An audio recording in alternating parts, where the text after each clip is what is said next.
সোহনবাবু wait করছে, আপাতত টুকটুক টুকটুক করে নিজের খাবারের জায়গায় চলে যাচ্ছে। আমি আর স্ট্যান্ডটাকে নিয়ে বেরোচ্ছি। রোদ আছে। তো এই খাবারটা সলিড কার্বোহাইড্রেট এবং প্রোটিনে ভরা। আপাতত সোহন খুব এক্সাইটেড। সোহন খাবে এবার।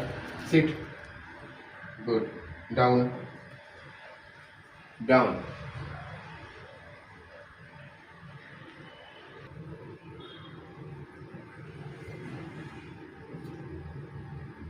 ওয়েট ডাউন হতে ওর প্রচন্ড কষ্ট, সিট করে দেয়, ডাউন হতে বাবুর কিছুতেই চায় না।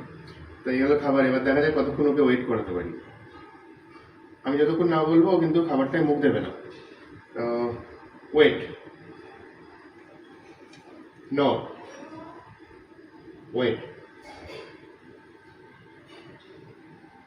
ওয়েট, লাল বেরোচ্ছে দেখো, নো, ওয়েট, সিট, ডাউন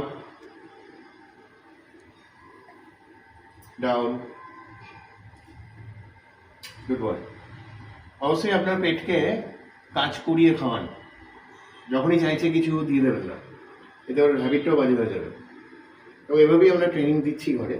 আপাতত ওর কোনো ট্রেনার নেই, আমরা এই নিজেরাই ওকে ঘরে যতটা পারছি ট্রেনিং দিয়ে শুরু করছি। ওয়েট,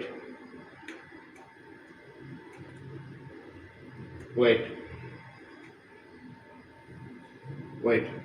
তো এটা দীর্ঘদিন তপস্যার ফল বলতে পারেন। সুন্দর খাবার পড়ে আছে, খাবার খেতে খুব ভালোবাসে বাবু, ভীষণ ভালোবাসে। এই খাবারটা শেষ করতে ওর 2 মিনিট লাগবে হয়তো। এট নেক্সট কাজটা হলো ব্রাশিং করানো। ব্রাশিংটা খুব জরুরি, ওর গায়ে ব্রাশিং করাতেই দেয় না ও। তাই আমরা ওকে যখন খাবার দিই সকাল বিকেল রাত্রি, তখনই ওকে ব্রাশিংটা করানো হয়। তো ব্রাশিংটা খুবই জরুরি জামাকাপড়ের জন্য। দেখবেন কতক্ষণে খাবারটা শেষ করে ও। আজকে একটু বেশি খাবারটা আছে, কারণটা হলো আমি যেহেতু এই ভিডিওটা বানাবো বলেও সমস্ত কিছু আছে, সমস্ত সবজি আছে। এত সবজি লাগে না, আপনারা অল্টারনেট করেও সবজিগুলো দিতে পারেন। তো এই সবজিগুলো দেওয়া যায়। হ্যাঁ, আরেকটা সবজি আমি এখানে পাইনি, সেটা হলো আপনার ফুলকপি এবং ব্রোকলি। ব্রোকলিটা আমি পাইনি, তো ব্রোকলিটাও খুব ভালো সোর্স আপনার জার্মান শেফার্ডের জন্য।